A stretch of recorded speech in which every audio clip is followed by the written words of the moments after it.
दोस्तों, फिल्म की कहानी एक ऐसे समय में सेट की गई है जब दुनिया में तानाशाही शासन लागू हो चुका है। सरकारें निर्दोष लोगों को मार रही है, खासकर महिलाओं और बच्चों को। इस दमनकारी शासन से बचने के लिए बहुत से लोग दूसरे देश में भागने की कोशिश कर रहे हैं।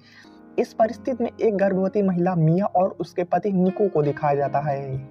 मिया और निको दोनों दमनकारी शासन स्पेन से बचने के लिए अपना सब कुछ दांव पर लगा देते हैं और वह दोनों अवैध तरीके से जहाज के कंटेनर में छिपकर दूसरे देश में जाने का फैसला करते हैं। कंटेनर में निको और मिया के साथ और भी लोग होते हैं। सभी लोग काफी डरे होते हैं। कहानी में आगे हम देखते हैं, अचानक से कई सैनिक आ जाते हैं और निको को जोर जबरदस्ती करके दूसरे कंटेनर में कर देते हैं। इस तरह मिया कंटेनर में निको के बिना रह जाती है। कहानी आगे चलती है जिसमें दिखाया जाता है, रास्ते में अचानक से मिया के कंटेनर पर सिपाही हमला कर देते हैं और कंटेनर में सभी लोगों को गोली मार देते हैं। लेकिन मिया कंटेनर में पीछे छिपकर अपनी जान बचा लेती है।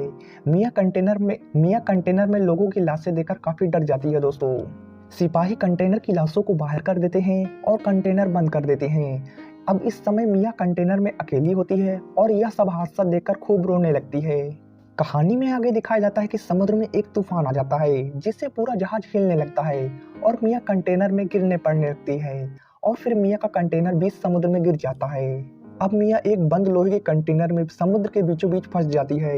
यह देखकर मिया काफी घबरा जाती है।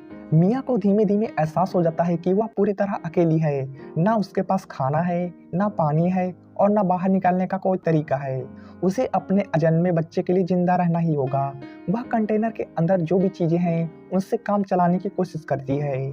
कंटेनर में छोटे छोटे छेद होने के कारण कंटेनर में धीमे धीमे पानी भरने लगता है, जिससे मिया एक रबर ट्यूब से बंद करने की कोशिश करती है और एक पाइप की सहायता से कंटेनर का पानी बाहर निकालना शुरू कर देती है। लेकिन कंटेनर में धीमे धीमे पानी भरना शुरू ही रहता है। कुछ दिनों तक संघर्ष करने के बाद मिया का प्रसव हो जाता है। वह कंटेनर के अंदर ही एक बच्ची को जन्म देती है, बिना किसी मेडिकल सहायता के और न ही किसी की मदद के। वह अपनी बच्ची की डिलीवरी खुद ही करती है। यह फिल्म का सबसे इमोशनल और ताकतवर सीन होता है। अब मिया की जिम्मेदारी सिर्फ अपनी ही नहीं बल्कि अपनी नवजात बच्ची की भी होती है। वह कंटेनर में मौजूद छोटे छोटे संसाधनों का इस्तेमाल करके जिंदा रहने की कोशिश करती है।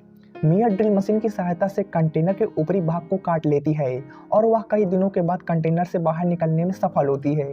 मिया वहां पर आसपास की मछलियों को पकड़कर अपने खाने का इंतजाम करने लगती है और अपनी परेशानियों को सरल बनाने की कोशिश करती है। 26 दिनों के बाद मिया एक लकड़ी की छोटी सी तख्ती बना लेती है, जिसमें वह अपनी बच्ची को उस पर रखकर तैराने का इंतजाम करती है।